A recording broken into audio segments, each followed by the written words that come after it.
Stori 3. Un peth. Mae Lucy gatra efo ei hwyrus, Lynn.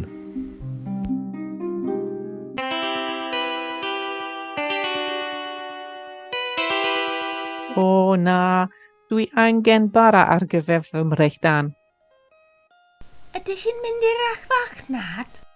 Yndw, O, dwi eisiau'r un peth o'r achfarchnad.